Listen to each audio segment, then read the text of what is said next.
Mesdames et messieurs, bonsoir. Bienvenue à cette édition spéciale sur Alpha Condé TV, la chaîne au cœur de l'actualité présidentielle. Après le 28 septembre 1958 et le 23 décembre 1990, les Guinéens étaient appelés aux urnes pour un référendum constitutionnel ce dimanche 22 mars 2020. Ce même 22 mars, jour mémorable, dorénavant inscrit dans les annales, le peuple de Guinée devait renouveler les 114 sièges de l'Assemblée nationale.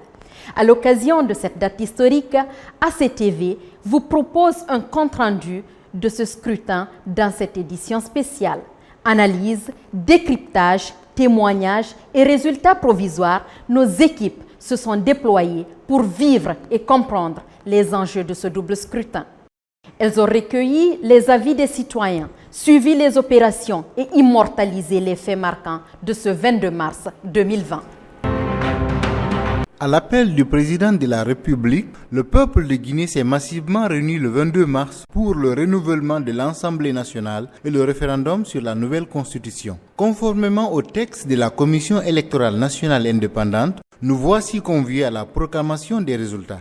Il reste attendu que ces résultats sont provisoires et ne portent que sur le référendum et les candidats uninominaux.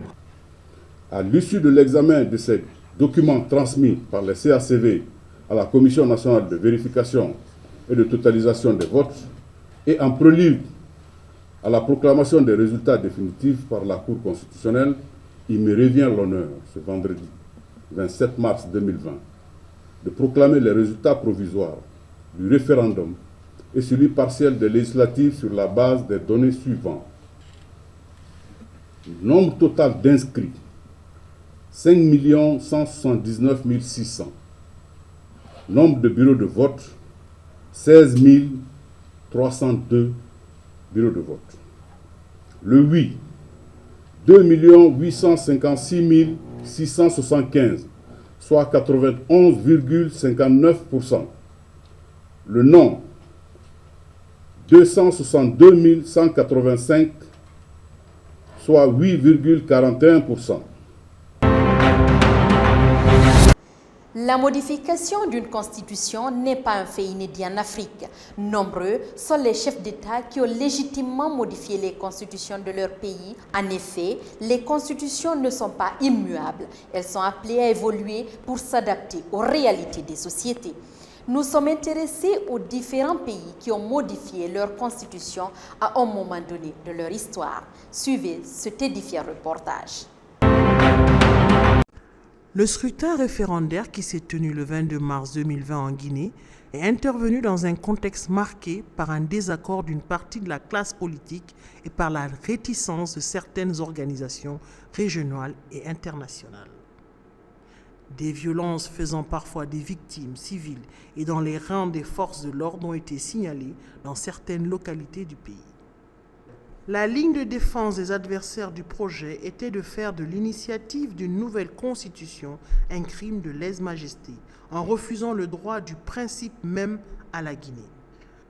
Le professeur Alpha Condé nomme ce paradigme une démocratie à double vitesse, faisant allusion aux nombreux autres pays en Afrique comme ailleurs qui usent à volonté de la possibilité de changer leurs lois fondamentales ou qui font le choix de n'imposer aucune limitation de mandat au chef des exécutifs. Les faits lui donnent raison. En Europe, la chancelière allemande, chef de l'exécutif Angela Merkel, est en poste depuis 2005. La limitation de mandat en France n'est intervenue qu'après Jacques Chirac en 2002. Des vieilles démocraties comme l'Angleterre, où le chef du gouvernement est en réalité celui qui détient l'essentiel du pouvoir. La Constitution est non écrite et la limitation de mandat n'existe pas dans l'esprit des institutions. En Afrique, depuis le milieu des années 2000, les États modifient et changent leur constitution de façon régulière. Ces réformes ont souvent permis à des présidents de se représenter à des élections, même dans des pays réputés pour leur tradition d'alternance. Ce fut le cas du Sénégal en 2012, où le président Abdoulaye Wade a été candidat à un troisième mandat après une réforme constitutionnelle qui remettait les compteurs à zéro. Faure Gnassingbé est président du Togo depuis 15 ans et vient d'être réélu pour un nouveau bail avec les félicitations du président en exercice de la CEDEAO, le président nigérien Mahamadou Issoufou. Les présidents en exercice ont rempilé après modification de la loi fondamentale au Tchad, au Cameroun, au Congo-Brazzaville et au Rwanda, pays unanimement salués pour ses performances économiques. Voisin de la Guinée, la Côte d'Ivoire a procédé à l'instauration d'une nouvelle constitution en 2016. Celle-ci permettait au président Alassane Ouattara de se représenter s'il le souhaitait. La modélisation institutionnelle des États à travers leurs lois fondamentales relève de la stricte souveraineté, un principe consacré par l'Organisation des Nations Unies. Les reprobations faites à la Guinée et à son président, investi de la légitime souveraineté d'agir au nom et pour le compte de son pays, paraissent relever de la surenchère politique qui détourne du débat de fond. On ne peut refuser à la Guinée ce qui dans le principe découle de la souveraineté et qui dans l'usage est largement pratiqué à travers le monde. Plus de 4 millions de Guinéens étaient appelés aux urnes ce dimanche pour élire leurs députés et se prononcer sur le projet de nouvelle constitution. Si le oui l'emporte, la nouvelle constitution viendra remplacer celle de 2010 adoptée par le Conseil national de transition. Le 22 mars 2020, les bureaux de vote ont effectivement ouvert à Conakry et dans l'ensemble du pays en dépit des menaces du FNDC. Violences constatées ça et là, mais très vite maîtrisées par les unités spéciales de sécurisation des élections. Malgré quelques retards à l'ouverture des bureaux de vote dans certains quartiers pour des raisons techniques, les opérations électorales se sont déroulées dans le calme et dans un ordre agréable, sous l'œil vigilant des observateurs et des forces de sécurité. Les électeurs qui se sont rendus aux urnes se sont soumis dans la discipline à la procédure de vote. Vérification de la présence des noms sur la liste électorale, collecte des bulletins de vote, isoloir et mise en l'urne. À certains endroits, on a pu constater la déception de certains électeurs qui, bien que détenant une carte d'électeur, n'ont pu exercer leur droit de vote parce que supprimés de la liste électorale suivant les recommandations des experts de la CEDEAO. Abraham Traoré depuis Kena Borabi vraiment anyantanya krisi foi la mu ani safran ko chef de quartier no ba nan ka ma fele chef de quartier su ya devri ni ba ani yanta foi la mu anyanta foi la donc on ka ka bodo na amba oui amanya krisi donc amra na.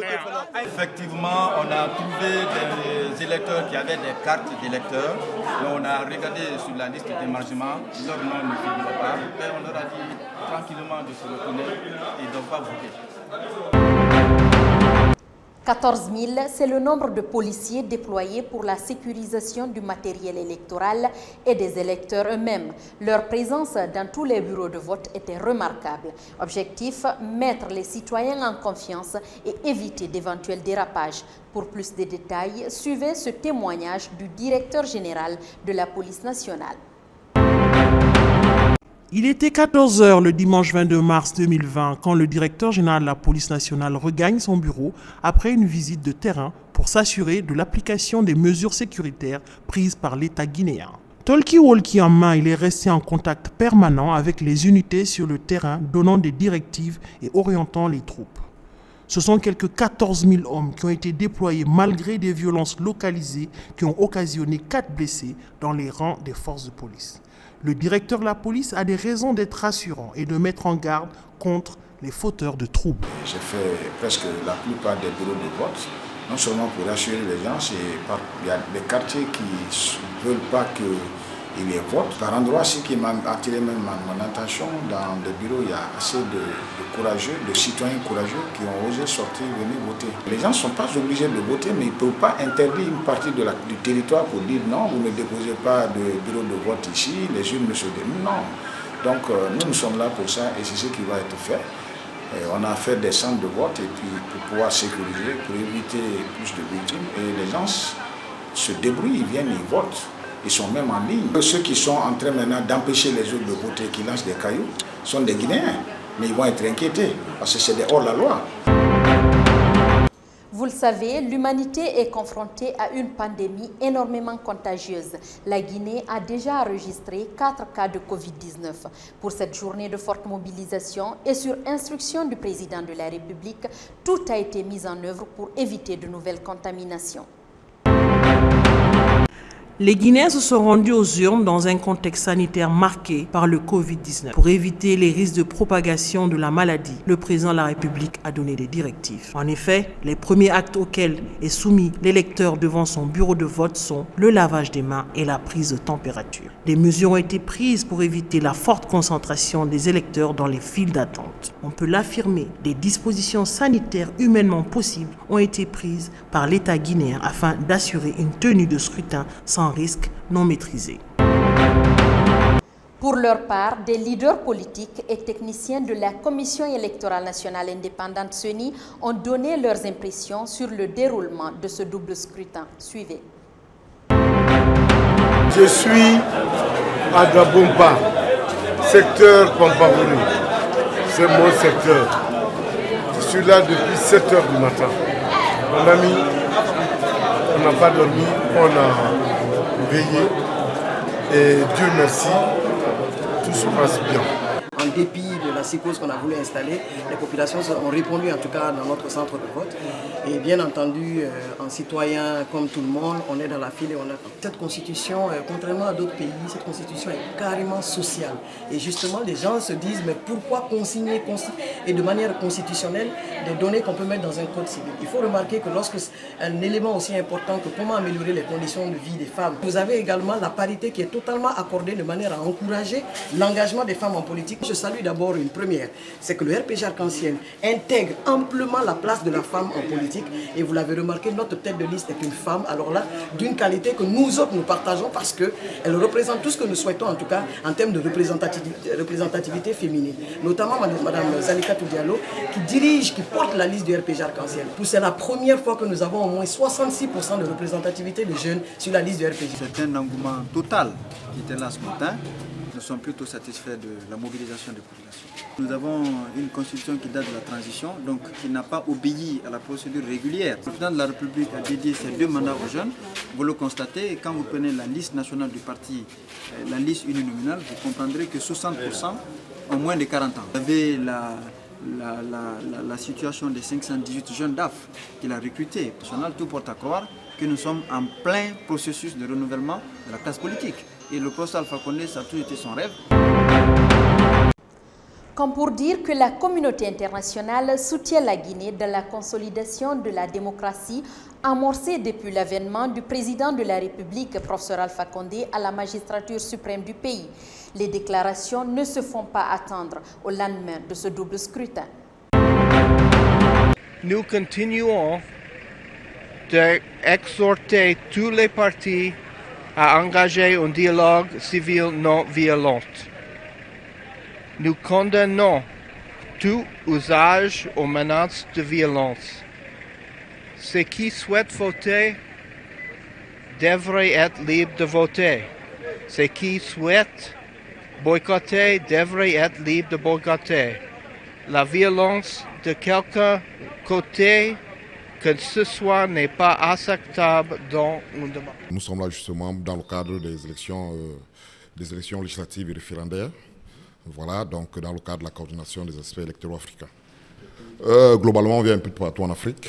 Moi, particulièrement, je viens du Cameroun. J'ai des collaborateurs qui viennent du Bénin, de la Tanzanie, Nigeria, Côte d'Ivoire. Donc, c'est des nationalités variées, en fait. Donc, les élections, globalement, les élections se sont relativement bien passées. Quand je dis relativement, forcément, il y a eu des manquements. Voilà, mais sauf que quand on essaie de faire une évaluation entre les manquements et ce qui a été fait positif, on peut balancer, quoi. C'est pourquoi j'utilise le terme relativement ici. Voilà. Nous allons profiter pour lancer un appel à tous les Guinéens et à tous les Guinéens et à tous les hommes politiques, y compris la société civile, de voir comment est-ce qu'ils vont faire pour se soustraire de cette violence, de multiplier les messages de paix. Oui, bon, le ministre des Affaires étrangères d'un pays frère, d'un pays ami de la Guinée et de beaucoup de pays africains que nous respectons beaucoup, tout ce que moi je peux bien dire, lui, il est diplomate. Il devait franchement peut-être parler autrement, en diplomatie. Moi, je ne suis pas diplomate, mais je dirais simplement que si la France veut qu'on la respecte, qu'eux, ils respectent l'Afrique et la Guinée. Les élections législatives et le référendum constitutionnel ont eu lieu le 22 mars en République de Guinée. Dans son ensemble, le double scrutin s'est déroulé d'une manière organisée, bien que malheureusement, des provocations aient causé nombre de pertes en vie humaine.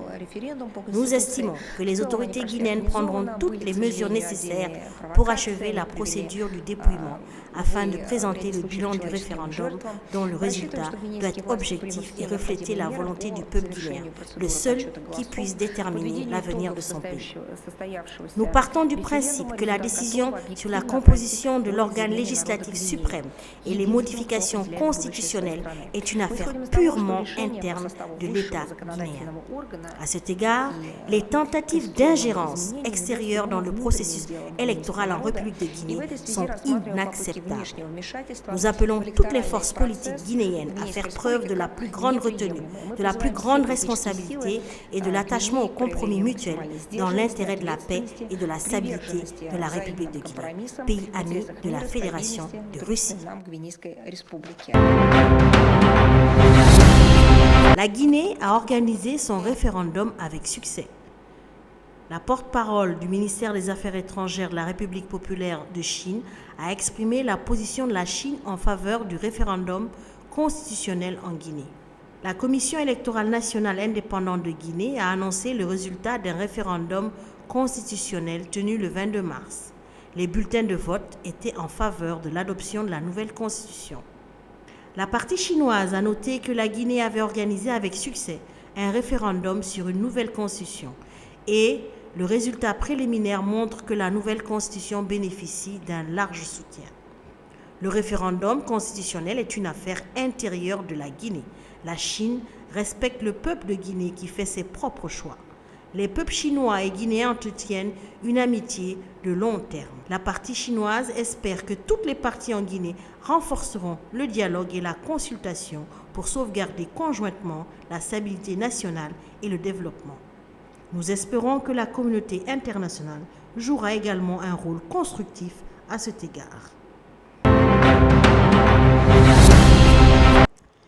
Ainsi prend fin cette émission spéciale consacrée à la proclamation des résultats du double scrutin du 22 mars 2020. Merci de nous avoir suivis. Restez connectés. L'information continue sur la chaîne au cœur de l'actualité présidentielle. Je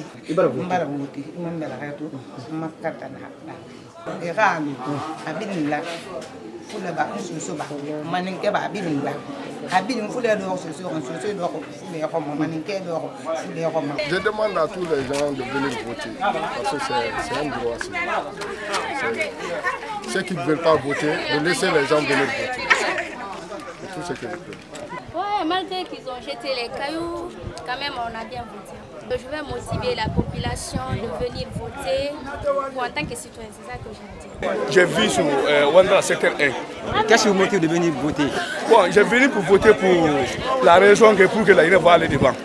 Parce que sans ça, on ne va plus trouver aucune solution. C'est le début de la paix. Oui, ça se passe bien. Il n'y a pas de pareil ici, on est en cité au point. Ça, c'est le quartier de Wandara, non? Qui est plus isolant de tout qu'on a créé. Tout le monde sait ça. Mais quand même, nous, on est là, on vit avec eux, on n'a rien. Il n'y a rien ici, absolument rien. Mon frère, on va voter, tu as vu ça? Je vais voter, très bien voter. Je suis venu, j'ai bien voté. Et il y a du calme ici pour le moment. Et je pense que tout va passer comme ça. Je suis là aujourd'hui pour voter. Et je me suis acquittée de mes devoirs civiques. Je pense bien le vote, c'est un devoir. Tu dois t'acquitter de tes devoirs. Quiconque dit que tu vas rester à la maison, ce n'est pas pour la politique, mais c'est un devoir civique. Donc je suis très contente. Je me suis acquittée de mes devoirs. Dossier numéro 1. Voilà. Nkumbara na fula fa. Kabe munema. Wallahi, anya affaire men kan. Affaire kine tetemela la dunya nkono. Akene ba le agbeni fona sura. Nikuni ala tala menna ala ya amante me ka kaira ke jamana nkono ka jamana le lawa hera ni kairaro.